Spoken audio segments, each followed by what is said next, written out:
I'm Isabella and you're listening to Zeno. Each month I have conversations with people from all walks of life about their personal stories of home, identity and the search for belonging. I'm joined today by Natalie Morris, author of Mixed Other Explorations of Multiraciality in Modern Britain. Natalie is a Manchester-raised, London-based writer and journalist of British Jamaican heritage. She is currently Deputy Lifestyle Editor at Metro UK, covering topics including race, mental health, women in sport, and women in the workplace.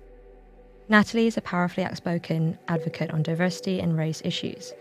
In line with this, she's championed the pay and pay gap campaign at production company ITN, and she's running an ongoing series on the state of racism at Metro UK. Welcome, Natalie. Thank you. Hi. Thanks for having me.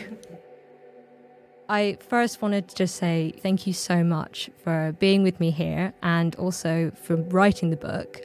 I found myself, when I was reading it, just nodding the whole way through and just being like, wow, like I never had the vocabulary to explain that. So I just want to thank you for writing the book and really speaking to the uniqueness of the mixed experience, but also how we've got so much in common as well. So thanks for that. Well, that's very kind and like dream feedback for me. So thank you. Thank you for reading it and having me on as well.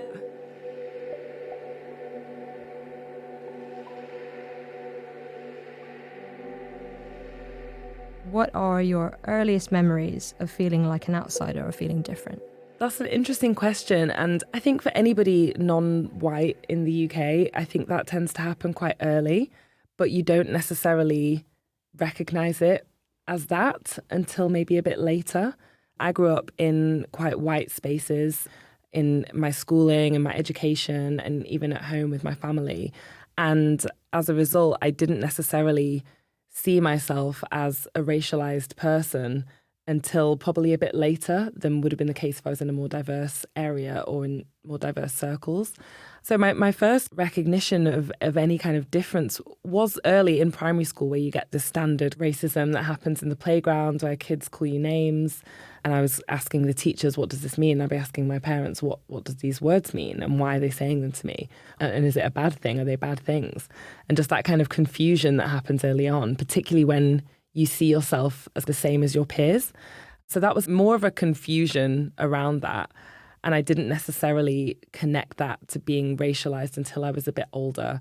I would say even as late as after university and moving to London when I was in my very early 20s and starting work. And that's really, I think, the first time I, on a deep conscious level, understood what it meant to be a racialized person in the UK, to not be white, and what that would mean for how I was perceived, how I was treated, how it actually affected my life, my professional life, my personal life, how I was treated by other people. And I think that's also there's two elements to it in terms of realizing that you're non-white and then having the realization of what it means to be mixed as well, and the kind of different space that you hold as a mixed person with white heritage who also has experience of being othered and not being white. So that was something that I think is ongoing for me, still happening. Yeah, absolutely. And it sounds like it was quite a strong memory in the sense of only until you had gone into the workplace, only after university, seeing yourself in that way. What was that like? It seems like it was such a contrast in terms of how you actually felt, and then basically seeing yourself how others have seen you. Yeah, I think it was quite a stark revelation. And I think that was really triggered by suddenly being in such a different, more diverse, multicultural space, moving to London. I'm from Manchester, I'm from a big city, but it doesn't have anywhere near the same level of multiculturalism, particularly from the area of Manchester I was in the suburbs that I actually grew up in. And it was interesting, and I think it made me look back at lots of things that happened when I was growing up, when I was a child, when I was a teenager, and see them in a different light. Things that I hadn't really thought about until you look back and you have this new perspective on how you're being perceived, and you're suddenly like, oh, was that about me being a brown person? Or you look at how people have treated you, and it does kind of make you reassess things that have happened to you, which was slightly, I think destabilizing is the right word. I was a bit shaken because it really challenges your own history, your own narrative about yourself, and made me a bit annoyed as well that I hadn't come to that earlier. And I think it would have been more empowering to have that realization as a child, as a teenager, to have more of an understanding of my racial identity and more of a language and a vocabulary to talk about that and to understand the things that were happening, the things that did unsettle me and stress me as a young person that I didn't necessarily know how to vocalize or know how to talk about. Was there a particular person that you came across, like a mentor, or was there a transformative experience that you had that allowed you to have that vocabulary or understanding of what was actually happening?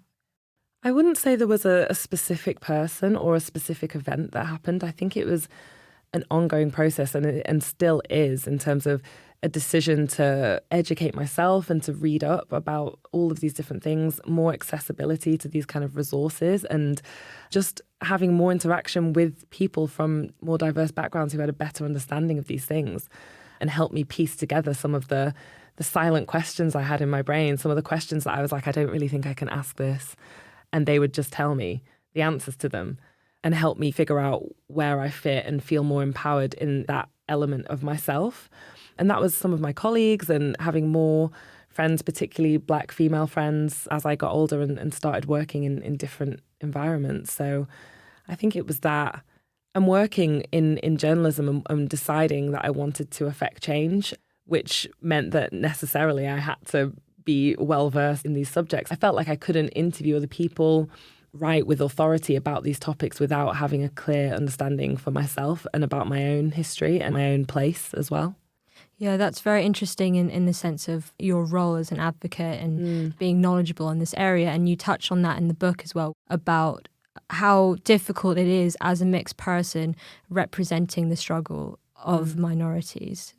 You mentioned a friend of yours who worked at Kick It Out and the experience that they had basically being perceived by others as white when actually they have a mixed background. And I wonder if you could speak a bit about that. Like, how does it feel? Have you received challenge from others in what you're doing? You're trying to progress the knowledge and debate around this area, but some people might challenge your role in that. Yeah, it's such a tricky space to exist in, or it can be. And as a journalist and writer writing about race and racism, it comes with the territory that you're going to get pushback. You're going to get people who don't like you talking about that. You're going to get criticism. You're going to get trolling. You're going to get hate emails. That's just fun parts of my job that I have to deal with. And that almost, the kind of like normal racism and normal people who don't like you talking about anti-racism, I've kind of become so desensitized to that. And I almost don't really mind. It's almost like I'm pissing off the right people in a sense. That's how I kind of frame it in my mind. But then on rare occasions where I do get people questioning my authenticity or my validity in that space as a person with a white parent with white heritage, that feels really difficult to swallow. And I think that can be why it can be so difficult to talk about issues around mixedness and mixed identity, because you have to have this acknowledgement of the privilege that comes with having white heritage and lighter skin, and just an awareness of the space that you occupy. And that's been an ongoing challenge for me to figure out when I'm the right person to have a voice in a space and when I need to step aside and advocate for somebody else. And how to use that kind of privilege that I do have and I'm aware that I have. I see what that palatability does for me, the doors that it opens for me, the way that I'm often used to be the face of diversity in an institution, for example, at different places where I've worked. And there's an awareness there that they're using me because there's part of it comes with the fact that I have lighter skin. I'm maybe more recognizable for people. I'm less other in a way.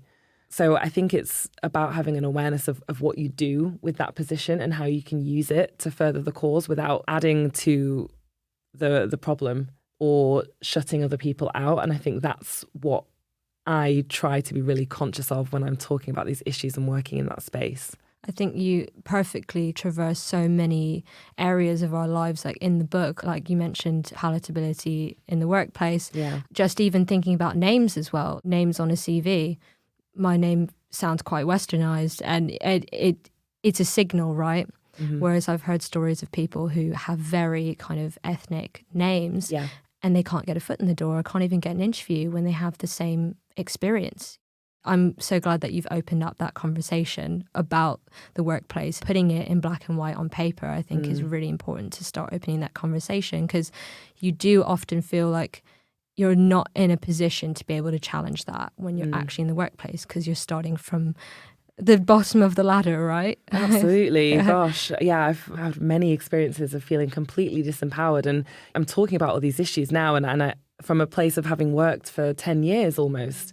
But I have an acute awareness of how difficult it was early on in some of the big newsrooms and big institutions where I've worked. And I was been acutely aware of being the only non-white face in a room and what that feels like, and experiencing microaggressions and, you know, overt racism at times, and not knowing how to voice that, or voicing it and then having nothing happen as a result, and feeling completely disempowered by that. And I think in journalism particularly, there's a huge problem with lack of diversity and lack of understanding of these issues. And as a result, we basically hemorrhage talent. We hemorrhage young non-white talent. And that is such a travesty in any industry. But I think, like, particularly in journalism, where it's so important that the people working on these stories are reflecting the community.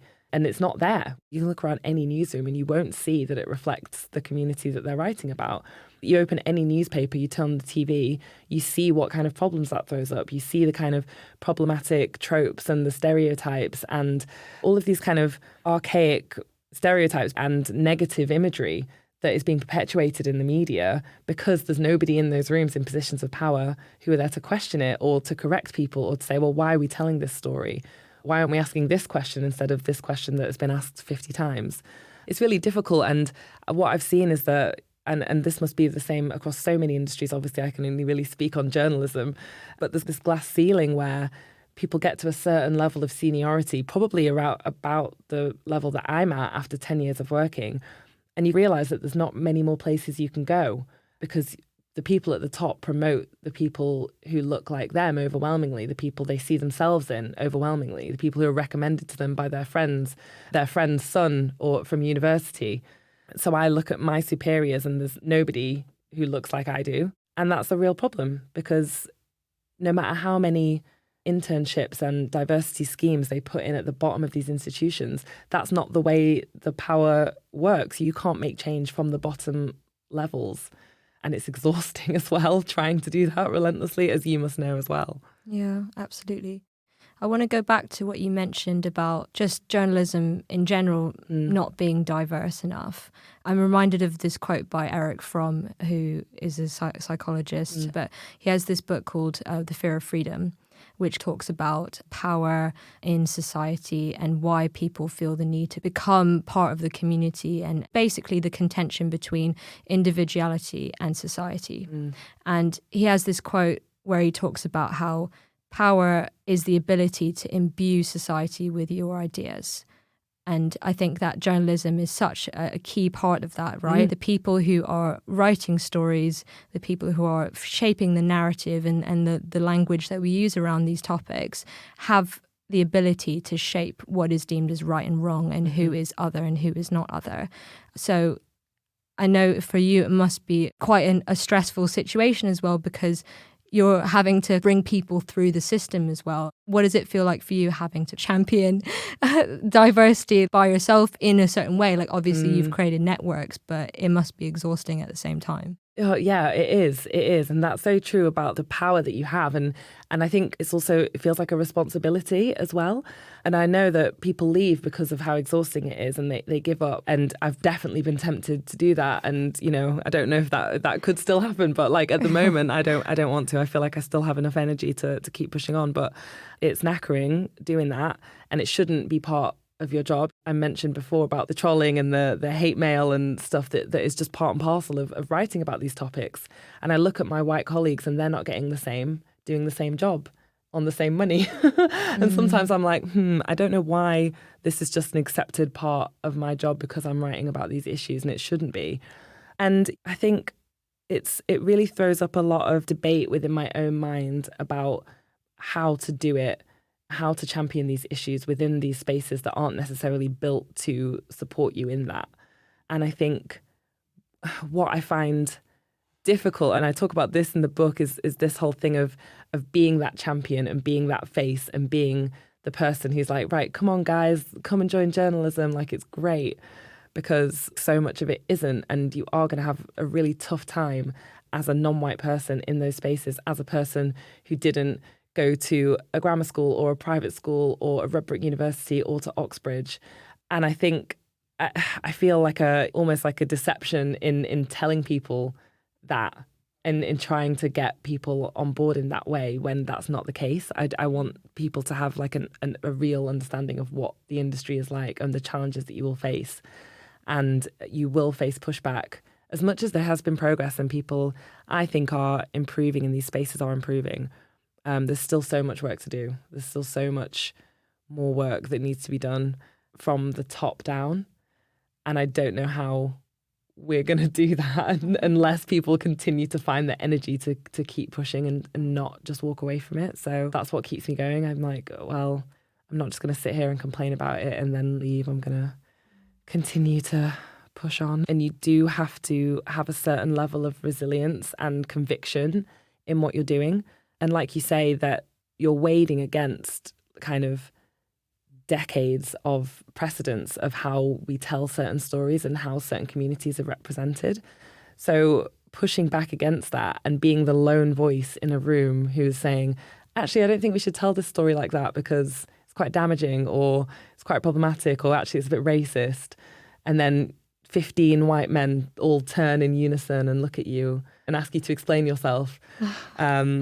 And, you know, it's hard to find your voice in that moment and to actually explain yourself and think, oh, my God, they're never going to promote me, or they think I'm a troublemaker now, or they think I can't be trusted in this job. And there's all of that personal battle that's going alongside this wider thing that you're trying to do. So, yeah, I think that's something that's always going to be a part of my journalism journey, which makes it exciting. Like, I wouldn't have it any other way.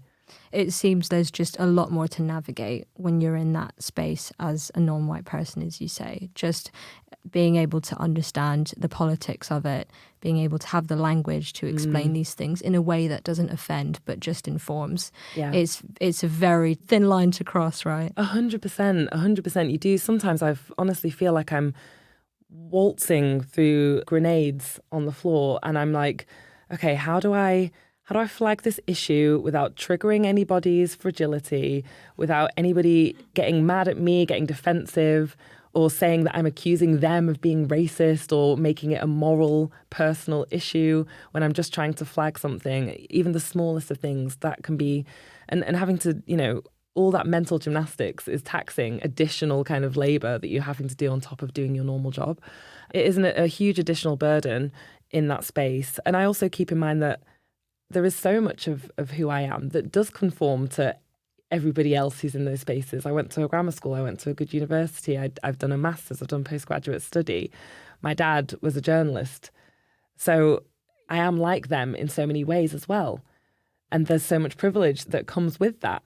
Again, that feels like another layer of like an untruth when I'm peddled out as this face of great diversity and look how different we are and look how many diverse views we've got in the newsroom. It's like, well, not really. The only difference is the fact that I happen to have Jamaican heritage. That's kind of the only way I'm different to most of the other people in here. So to use me as kind of the poster girl, it's not genuine, is it? It seems like you're trying to get a bit more honesty out of the situation. Yeah, 100%. Yeah. I want to talk about a particular story that you mention in the book. It's the story of, as I remember it, your grandfather's birthday party. Yeah. And you describe the situation where you're having an amazing time, you're really enjoying the party and meeting people. And then kind of all of a sudden, you meet this person who seems to give you a bit of a microaggression. The reason I'm touching on this story is I just think that it is something that almost every mixed person that I've spoken to has had that sort of experience. Yeah. I've had people say ni hao ma to me as the first thing that they say to me. And I'm like, what? Like, it's like, oh, you speak English? Yes, I speak English. I was born and raised here. I'm English. And I think so many people can relate to this unique story of yours. And I just wonder if you can speak a bit to that. Yeah, absolutely. I mean, it's funny because it's my granddad, it's my mum's dad, and I'm actually going to his birthday party tomorrow. So it's the next birthday. So we'll see if take two happens. Hopefully, yeah. But yeah, it was such an amazing party, and my overwhelming memories of that day are so positive. I was almost loath to tell that story in the book because I didn't want to take away from how amazing it was and how I do feel kind of comfortable and have a great sense of belonging with my white family. So it was my granddad's 80th. He lives in a tiny Middle England village, very picturesque. The party was in the church hall, high summer. It was a glorious day, and there was a band and there was a hog roast and lots of wine was being consumed. Everyone was dancing. My granddad is like this ridiculous Cockney, life and soul of the party, just a wonderful man. And it's this thing of my sister and I look at photos of events like that and we stick out like sore thumbs. Like we're literally, it doesn't help that we're both like 6 foot tall. We're not exactly inconspicuous people. But the fact that we are always the only non-white people in those spaces and it's so incongruous to look at. And I'm like, that's so my family. Like I feel it. I'm like, obviously, yeah, these are my people. I'm looking around this church hall and I'm like, yes, these are my people. And then you're questioned. Some people are looking at you like, why are you here? What are you doing here? And that's such a weird thing. It's so jarring against your own sense of this deep belief that I do belong here, that of course, why am I being questioned? Why should I be questioned? That's my granddad. What are you talking about? So the story is that this woman, older lady, came up to my sister and I as we were walking across the church hall. And I was with my boyfriend who's white. And she was commenting on how tall and exotic looking we were and all those lovely compliments that we get. And then she turns to my boyfriend and asks him how he knows my granddad. And he was like, oh, well, Natalie's his granddaughter. I'm with her. And she just could not understand it. She was literally in disbelief, in pure disbelief, just looked at us like we were taking the complete piss. Like she literally laughed in our faces and just couldn't comprehend that could be possible. She thought we were literally having a laugh at her expense and she just kind of walked away very confused. And it was such a small moment. It was a tiny moment. But like my sister and I just looked at each other and we both kind of knew the significance of what had just happened and how kind of jarring that was to have a stranger come up and tell us, basically, essentially be like, well, no, that's not your granddad. That can't be your granddad. And basically be like, why are you at this party?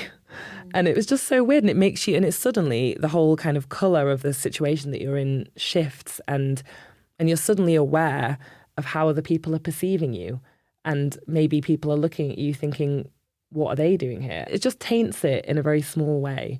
And it's just a shame that happens. And I think it brings it back to how much of, like when you're mixed, how much of your identity is dependent on other people telling you what you are and what you are not and where you belong and where you don't belong.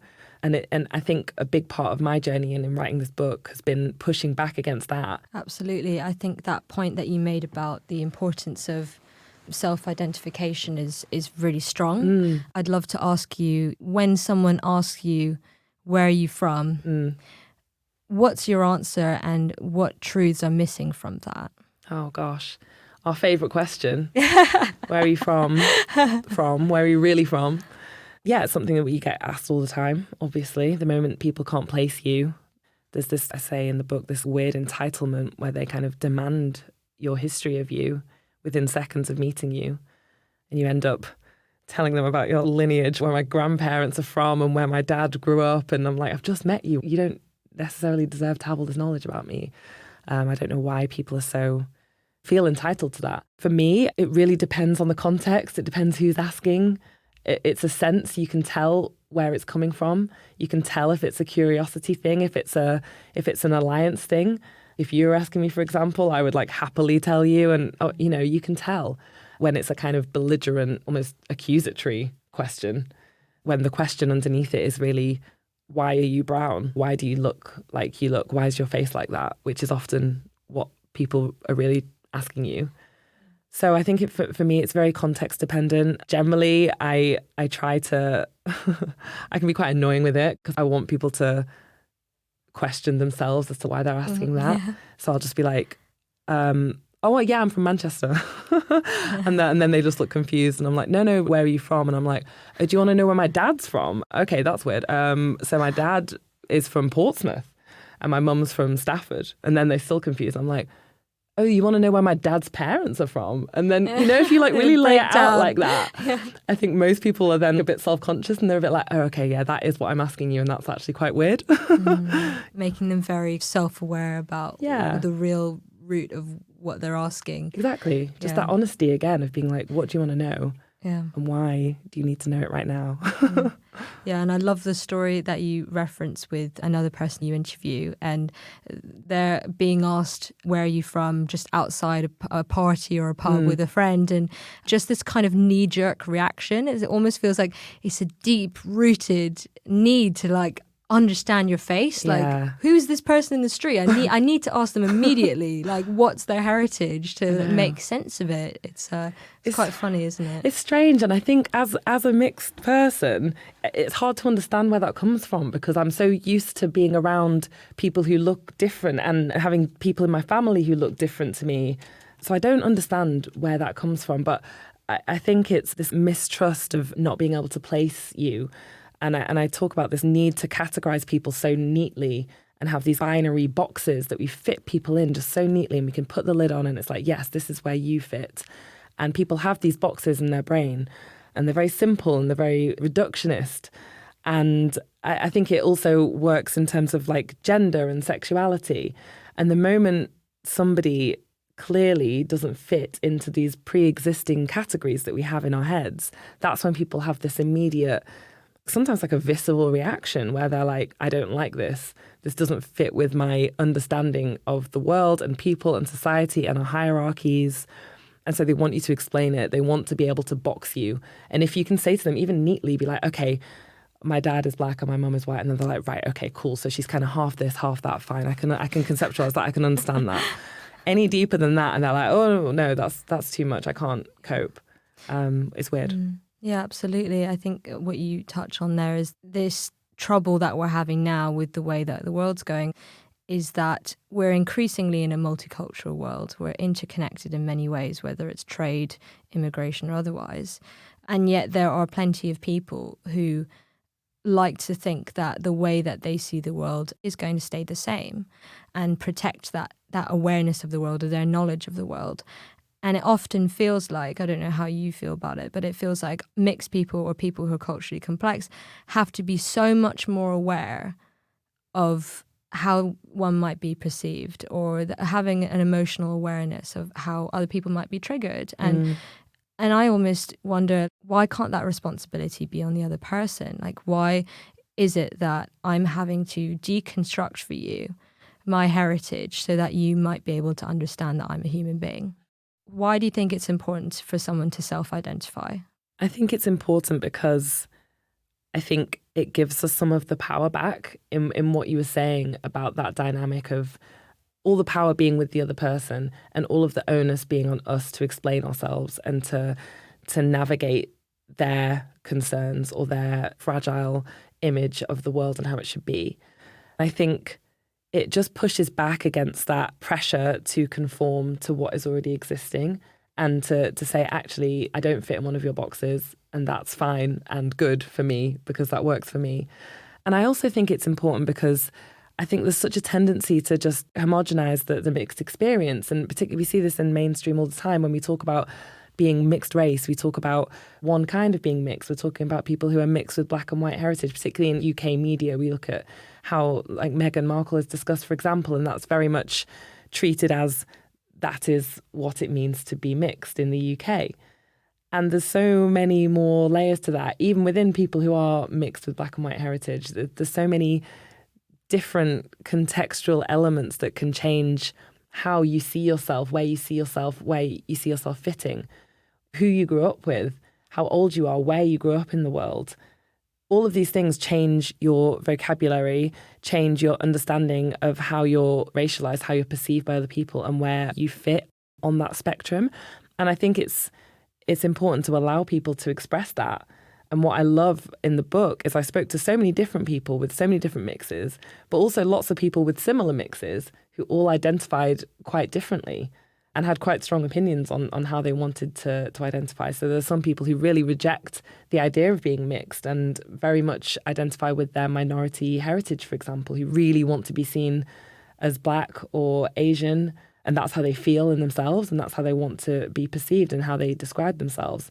And then there's other people who are very much the opposite and are like, no, I'm not Black or white, I'm mixed, and that's really important. And I think we have to be able to have the fluidity to have all of those things exist at once. I don't think it's discussing mixed identity isn't pushing for a homogenization of mixedness and having our own tick box that we can all tick together. Like that's not what this is about. I think it's about allowing for the openness, allowing for people to not have any tick box, to be in between, to be wherever they want to be. And I think that's how those labels can develop. I think that self-identity point comes out really strongly in your writing, for sure. Just being able to acknowledge and recognize how someone chooses to see themselves. And I think that's all that we all really want. Like, just stop telling me you're too X or you're too Y or not enough of whatever. Exactly. Giving people the space to tell them like what their story is. And I think that comes across really strongly. That's good. I'm also thinking very strongly of your memory of going to Notting Hill Carnival with your dad, who you sounds like you loved him and cared for him so much, and that really resonated and spoke through the book as well. And you went to the Manchester Carnival as well. And I was wondering whether you could tell me, what does home sound, smell, taste and feel like for you? I love that question. Such a nice question. I think home for me is it's Manchester, and that it feels cold and rainy. It smells like, what does it smell like? It smells like chicken and sausage casserole. And it tastes like those things as well. I think home for me it's about that kind of warmth of security and of knowing that you're in a space where you're not going to be questioned on if you belong there, if you don't, because you just know it in your bones. That's always going to be Manchester for me, where my mum and my sister are and where my dad lived. And I guess Carnival was a big part of that, and the way we connected to our Jamaican heritage as kids. My dad, his parents were Jamaican, but he was brought up by a white woman because he was fostered for the majority of his childhood. And that's another element of complication in terms of we didn't have that natural connection to our Jamaican heritage. But my dad basically had to find that for himself. And I think that's why he took us to Notting Hill so many times when we were little, and why he cooked some of the food and really instilled that culture into us as much as he had it and as much as he had been able to find for himself. So I think for me and my family, our home has been very much a self-constructed place. It's been a place that we've built for ourselves, independent of expectations, independent of wider family. Neither of my parents have particularly close familial links. So our family has been created essentially from the ground up, and that is what home is for us. It's something that we built and we defined for ourselves. I resonate very strongly with that. Very similar for me as well. Okay. I wonder, sometimes, well, for my situation, it feels like there's this strong need to kind of create something out of nothing, like to have your own unit, your own family, because there are pressures that exist from both of these different sides, right? Or maybe there's past trauma that's being let go of. But again, there's that pressure as well to discover your heritage. When people ask the ever-ending question, where are you from? There's this existing pressure of, I need to know everything about my lineage, my history. I need to speak my mother tongue. I need to be able to have all these connections to say that this is still me. But also, it's not an easy path, right? Yeah. Figuring out your heritage. Exactly. But it sounds like you're Dad still gave you so much in terms of what he knew of his connections and his history. Yeah, definitely. That's such a good point. And I think there is this pressure to feel like you know everything about it. And I think it comes from this urge to prove yourself and to prove your authenticity. I've very much felt that. Like I felt definitely like I wasn't Black enough, I wasn't Jamaican enough. And I've learned to cook the food myself, and I take real pride in the fact that I make my own jerk marinade, and I'm like, yes, I can do that. Everyone come over, I'm going to make the Jamaican food. Even though I didn't really have that growing up, I've decided to do that. And that stemmed from pressure, both societal and I think self-imposed in part as well. Like I want to almost live up to what my face is saying and what people perceive of me. I want to live up to that and give them what they want from me in a weird way. And I think it's good to have an awareness of that and not give into it too much. But I think for us, it was so much more important to have our family unit and create our own traditions, create our own favorite meals, to create our own favorite tunes and playlists and music that we loved, rather than it all being about our culture and our heritage.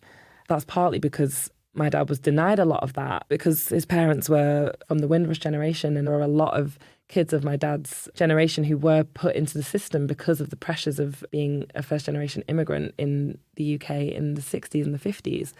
And the knock-on effects that has generationally, we're still seeing that, we're still living that. We saw the trauma that my dad had through the disconnection from his Jamaican family. We saw him in middle age and later life reach out and find those connections again after having really pushed back against it for a long time because there was so much hurt there. And now, as adults, my sister and I are connecting with this huge, sprawling family that we didn't have access to when we were kids. And we're now building these amazing relationships with all these incredible Black people who live in Manchester and London and in the States and in Jamaica. And there's this huge Facebook page and WhatsApp groups and all of this. And we're like, oh my God. And I've been to a few events now and see people who look like me or look like my dad. And it's amazing. But we didn't have that when we were younger. And I think, like what you said perfectly about this desire to build something out of nothing, both of my parents very much felt that and were able to build something amazing regardless of anything else. There's so many people of our generation who are trying to cling on to this sense of heritage and look backwards and hold on to things and bring things with them. And my parents were almost doing the opposite, as a definite contention between holding on to heritage and building something new that's just for us. Yeah. But you can understand why that generation would want to let go of those things, right? There's a lot of painful feelings there. Exactly. Yeah. Yeah. It sounds like for you at this moment, and with your sister as well, like you're going through this period of intergenerational healing in a way. I know the author and Elle speaks about this a lot in terms of self-care as intergenerational healing, and just like our age group being able to think about ideas around mental health more generally, and like the role that trauma has in wanting to connect these parts together again. So it sounds like it's a really exciting time for you. It is. It really is. And it's just so positive. And everyone that we've met who is part of that wider family has been so overwhelmingly welcoming and enthusiastic about bringing us in. And my mum has been amazing in terms of reaching out and forging those connections on behalf of my sister and I, and building those relationships for herself. Her and my dad got divorced when I was 7 years old. They weren't together for a very long time, but still she wants to connect with that side of our family for the sake of me and my sister. And I think that's an amazing thing that she's done for us, and she knows how important that is. And I think that's incredible. Yeah, it's beautiful that she's making those roots for you as well. You speak very openly in the book about losing your dad and how difficult that was. And it's such an achievement publishing the book and writing that at such a difficult time with the lockdown, the pandemic, and then also losing him as well. And I wonder, how has grieving for him affected your sense of belonging? That's a good question. It's been an absolutely insane year. When I really think about it, I look back and I'm just like, how am I still standing? I don't know. It's been a lot. It's been like one thing after another, obviously. Grieving is a mad thing to go through. I've never grieved before. I've never lost anyone remotely close to me in this way. So me and my sister have been absolutely in at the deep end and just been grappling with that and all of the absolute shitstorm that is grief.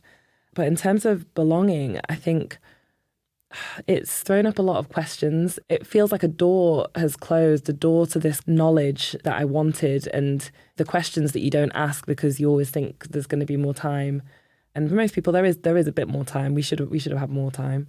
There's some kind of feeling of, okay, we're never going to know the answers to some of these things now because both of his parents passed away within months of him passing away. Oh. Which is crazy. But we didn't have a relationship with them, really, because he was mostly estranged from them. I take great comfort in the fact that he made his peace with both of them. Before he even got sick, like maybe 2 or 3 years ago, I think he was just mellowing as he was getting older. And I think a lot of the hurt and the trauma that he was holding on to, he had moved through him enough that he could see the benefit of just reaching out and basically making his peace with them. He knew he wasn't going to have a relationship properly, but he spoke to both of them and I guess forgave them in a way for putting him into care when he was a child and all of that. And that's been a real comfort in knowing that he had made his peace with them and he wasn't still holding on to that, because that was something I spoke to him a lot about. I told him, I was like, you have to talk to your mum, because my fear was that she was going to pass away and then he would have huge amounts of regret. And obviously that isn't what ended up happening, but I'm very glad that he did do that and did heal in that way and gave her that forgiveness. And that, I think for him, it was very hard to see anything other than his own trauma and pain of what had happened. Whereas me being slightly further removed, I had a more objective view on how difficult it must have been for his parents as immigrants and what they might have been going through and the generational and cultural differences and all of that stuff. I think one of the most helpful things in our grief, in mine and my sister's grief, has been these new connections that we have forged with his wider family that he didn't necessarily have for himself, but that we're making new connections. We have this new support system. Building those new friendships and new family connections has been invaluable. Hearing stories about people who maybe knew Dad when he was younger and things that I haven't heard before, that's a huge help for both of us. But in terms of belonging, it doesn't necessarily change anything in terms of how I feel about my heritage in terms of race. We're a very small family. To lose somebody in such a small group really shifts the dynamic of where you are and how you see yourself and your place within that family and the responsibilities that you have to take on. I'm the eldest, it's me and my little sister. And I think it's shifted both of our perspectives in terms of what's important and what we want to do as a family and what that means to us. And I think the key thing we're working on at the moment between us, we're coming up to the year anniversary next week, actually. Oh, wow. Which seems absolutely mental. Like, grief is so weird with how it works with time. I'm just like, I don't understand time anymore. Yeah. But I think the biggest thing we're working on in terms of belonging is working out how to meaningfully keep Dad with us and bring him forward into our lives as we grow and progress and do new things and publish books and buy houses and all of these things that we're doing that he isn't physically here for. How do we make sure that he's still with us? And I think it's really brought home the fact that my belonging very much lies in the fact that I'm his daughter, and that's more important to me than any other label or box or how anybody else perceives me. That's the most important label I could ever give myself, is his daughter. That's beautiful. I found this quote by Jamie Anderson, and Jamie writes that grief is just love with no place to go. And I found that just so beautiful. I want to end with one last question. What advice would you give to someone who finds themselves unsure of where they belong or how they fit in? I think I would say the most important thing is to give yourself the space to have that conversation in your own mind. Allow yourself the space to think about it. For me, the biggest help has been understanding that that's going to change and be fluid, and that that's okay. If how you see yourself and where you fit is different now to what it was 2 years ago, or is different in 2 years' time, that's fine, because I think it's context dependent. The key thing is that we don't have to box ourselves in or think that once we've given ourselves a label, that's it. I would also say to just find your community. And by that, I don't mean people with the exact same mix as you. I just mean people who understand what it means to straddle different worlds. And that's not actually only mixed people. A lot of the people who've responded to my book and have got back to me about it have actually been first generation, second generation immigrants who have parents who are from Nigeria or from the Caribbean or wherever.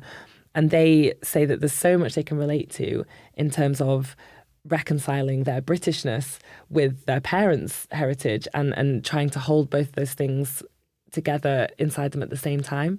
So I think it's finding those places of overlap where we overlap with different communities who also understand what it means to not fit in these boxes. Have those conversations, find your safe spaces where you can have those chats. Because for me, feeling seen and having that nod of recognition where you hear a story and you're like, yes, I know what that feels like, is the most powerful thing in terms of conquering the isolation that can come with being mixed.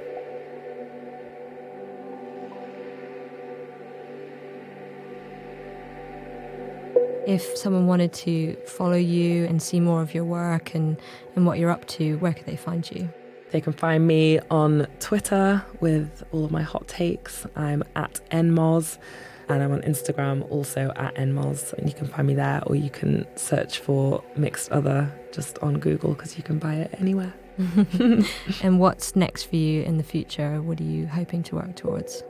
I want to write more. I'm hoping to write some fiction. Oh, I'm putting this into the world to force myself to actually do it. The more people I tell, the more people are pressuring me. I have to do it. Exactly. Yeah. Exactly. So I'm trying to do that and continuing to do my journalism and fight against racism in my very small way. Well, thanks so much for being with us today. And Thank you. Appreciate it. Thanks. You've been listening to Zeno. To stay up to date with our monthly episodes, you can sign up to our newsletter at xenocast.org or follow us on Instagram at xeno_pod. Our theme music is composed by Alex Julian Edwards.